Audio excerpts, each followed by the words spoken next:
ये आकाशवाणी गोरखपुर है। अब आप प्रमोद कुमार सिंह से क्षेत्रीय समाचार सुनिए। प्रधानमंत्री नरेंद्र मोदी कल वीडियो कॉन्फ्रेंस के माध्यम से रोजगार मेले में लगभग 71,000 व्यक्तियों को नियुक्ति पत्र वितरित करेंगे। इस अवसर पर प्रधानमंत्री नियुक्ति पत्र पाने वाले व्यक्तियों को संबोधित भी करेंगे।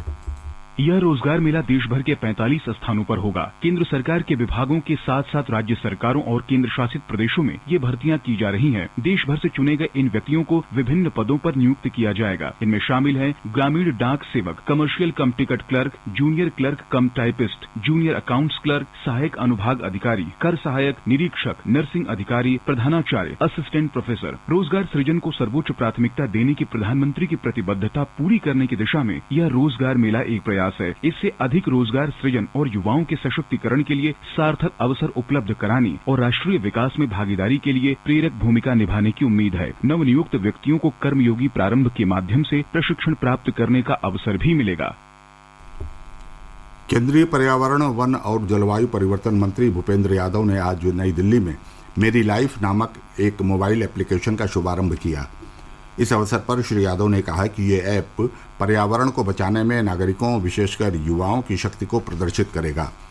उन्होंने ये भी कहा कि इस ऐप के माध्यम से दैनिक जीवन में की गई सामान्य क्रियाओं का जलवायु पर व्यापक प्रभाव पड़ेगा। श्री यादव ने उम्मीद जताई कि पोर्टल और ऐप मिलकर लाइफ के लिए एक राष्ट्रीय आंदोलन को गति देंगे।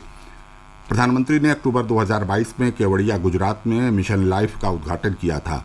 ये मिशन लाइफ सरल व आसान कार्यों के माध्यम से व्यक्तियों के व्यवहार परिवर्तन लाने पर केंद्रित है।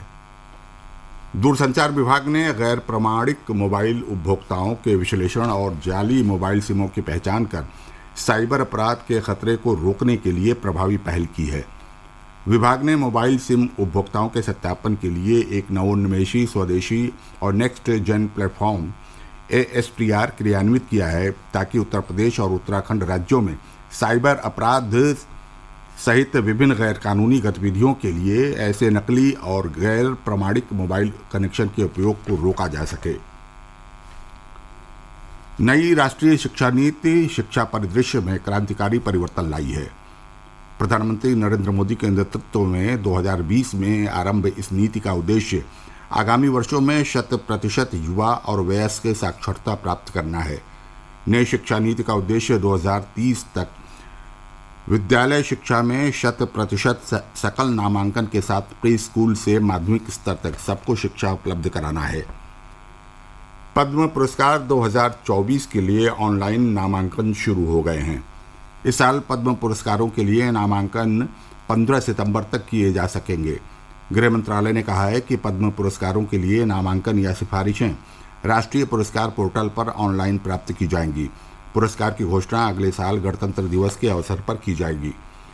प्रधानमंत्री नरेंद्र मोदी 28 मई को आकाशवाणी से मन की बात कार्यक्रम में देश विदेश के श्रोताओं के साथ अपने विचार साझा करेंगे। ये मन की बात कार्यक्रम की 100वीं कड़ी होगी। कार्यक्रम का आकाशवाणी और दूरदर्शन के समूचे नेटवर्क, आकाशवाणी समाचार की वेबसाइट और news on AIR mobile app पर सीधा प्रसारण किया जाएगा। आकाशवाणी समाचार, दूरदर्शन समाचार, प्रधानमंत्री कार्यालय तथा सूचना और प्रसारण मंत्रालय के YouTube चैनलों पर भी इस कार्यक्रम का सीधा प्रसारण होगा। प्रधानमंत्री ने इस कार्यक्रम के विषयों के बारे में लोगों से अपने विचार साझा करने का अनुरोध किया है। पूर्वी उत्तर प्रदेश के लगभग सभी जिलों में भीषण गर्मी पड़ रही है।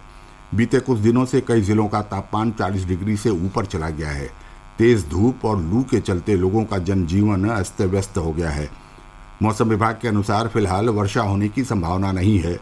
भीषण गर्मी पड़ने का क्रम जारी रहने का पूर्वानुमान है। अंबेडकर नगर के आलापुर थाना क्षेत्र में कमरिया घाट पर कल सरयू नदी में नहाने गए 4 युवक डूबने लगे। युवकों को डूबता देख स्थानीय लोगों ने उन्हें बचाने की कोशिश की तो 2 को बचा लिया गया, जबकि बाकी 2 का पता नहीं चल सका।